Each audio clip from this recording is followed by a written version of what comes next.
What to do when presented with multiple versions of a single sport bike model? Does one spring for the more exotic or reap the savings of a base model at the risk of remorse? What's in your wallet might be the deciding factor, but one can't help but wonder what the base model gives up and what the upscale model gains. Owners of European performance bikes are well versed in this particular dilemma. Aprilia, BMW, Ducati, KTM, MV Agusta, and Triumph all offer tiered performance upgrades on various supersports and sport nakeds. Here we've pitted the Cycle World 10 Best winning YZF-R1M, introduced a year ago, against its new for 2016 YZF-R1S cost-conscious sibling. While very similar in outward appearance, the $14,990 R1S is wrapped in plastic, while the $21,990 R1M wears carbon fiber bodywork. The S has 5-spoke aluminum wheels of the same rim width as the M's lighter magnesium hoops and comes standard with longer-wearing street-oriented tires.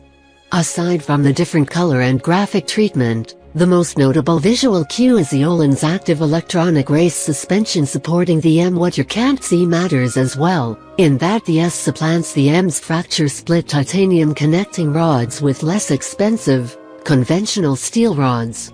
The resultant increase in reciprocating weight saddles the S with a 2000 RPM lower rev ceiling. While the S shares the same 6-axis EMU-based electronic rider aids as its intelligent sister, Yamaha's superb quickshift feature is an accessory add-on, and you will also make do without the trick communications control unit, data logging feature of the R1M. Strapping the bikes onto the Cycle World dyno answers the foremost question, as we found the power graphs of each couldn't have been more identical in shape and peak output. The obvious difference being the S's rev limiter that cuts in at 12,200, a mere 400 RPM beyond peak output, whereas the M curve extends to 14,200, though power tails off throughout this useful over-rev region. Both engines deliver a similar silky feel on the freeway with very little vibration reaching the rider. As ergonomics are identical, the M gets the nod with unmatched suspension ride quality and the convenience of selecting between customizable settings with a few button presses. Labor is cheap, however, if you don't mind pulling the Allen wrench from under the S's passenger seat and dialing the damping adjusters of its guide components to your liking. Following tailwind-assisted quarter-mile runs in which the S held its own, we headed to the big track at Willow Springs International Raceway for the meat of the test. Riding talent runs deep within the Bonnier Motorcycle Group fold.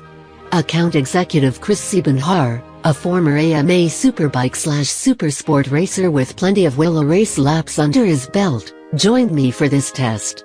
Unfortunately, we faced some of the nastiest wind either of us had ever ridden in. I figured we were destined to be blown around, as my iPhone weather app displayed a swirly cloud icon and unseasonably low temps. The grim forecast was validated by the Mojave tumbleweed that blew onto the road en route, tracking the R1S like a heat-seeking missile as I veered into the oncoming lane and exploded it upon impact. Even our medical standby at the track expressed concern. "I can't believe you guys are riding. We've had trucks blown over on the highway today." Siebes and I tightened our helmet straps and rode like the wind. Sorta. With both bikes on equal footing, fitted with the Bridgestone RS10R radials that come standard on the M, a box data logger was used to record comparative lap times and average speed through key sections of the circuit.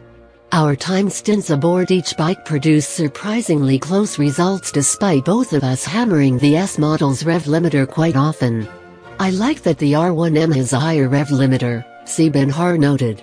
"It allowed stretching each gear that extra little bit out of corners to either not shift before the next or hold onto the gear until you're more on the center of the tire. That along with the QUIZKSHIFTER eases the task of keeping the M on the boil. Fortunately the S's rev limiter comes in soft and didn't upset the chassis if bumped mid-corner. Both have extremely usable and friendly power characteristics for 1000cc bikes, observed our guest tester. The speed just sort of creeps up on you. It's pillow soft on the bottom, and then just out of nowhere you're going fast. Certainly, the electronics play a major role in the high degree of confidence both R1 models instill. We settled on identical rider aid settings for each: on mode, full power and response, TC level 3, slide control level 2, and minimal wheelie control. The M model's Öhlins active suspension mode provided an impressive feeling of bump compliance and overall chassis control. I rode my timed laps with default A2 settings, and although Sebes preferred the firmer feel A1 provided and also experimented with the non-active manual mode, his quickest lap was turned in A2. We were both inconsistent boring through the gusting winds. As chance had it, I turned my fastest lap aboard the S despite finding its suspension harsh by comparison, even after freeing up front and rear damping quite a bit from the baseline setting. The S worked extremely well for being basic. When compared to the M version's electronic Öhlins kit, the former racer said. If it weren't for such high winds and cold temperatures, no doubt the bike is capable of much, much more. The Kybe fork has all the necessary adjustments of preload, compression, and rebound and feels like it's sprung and damped to run a pretty quick pace. Not surprising considering the R1S shares the same legs as the $16,490 Yamaha YZF-R1, the middle child of the current R1 trio. It can't be ignored that the standard R1 offers what the S model lacked most. If I was able to change anything about the bike, it would be a higher rev ceiling, Sebes noted. This and the QUICKSHIFTER make a strong case for the sibling we left out of this test. You can see where Yamaha saved the money when compared to the R1M, he added. The steering stem isn't drilled out, bolts are standard hardware store style, and there's no exotic suspension or carbon, mag, or T materials. But nonetheless, the bike is still just as stunning to look at, with an exhaust note to match. If you have the extra space in your wallet, the R1M would be the pick. It's just awesome. Between the Öhlins suspension and the data logging system, this bike can provide a rider with copious amounts of information that if deciphered correctly can help tune the bike and lower lap times. As Yamaha Media Relations Manager Marcus Demichel said, Yamaha has provided an R1 model that retains the core features of the R1 and R1M models, such as the cross-plan crank engine technology and a proprietary 6-axis EMU that communicates with the motor-derived electronics package, at a price point similar to some competitors' models that do not have such features. Being a champion of the affordable, I can't deny what Yamaha has achieved in the R1S, hitting a price point without sacrificing a level of performance that exceed the needs of all but the most rabid track day rider or racer. In this case the choice appears righteous no matter which way the wind blows.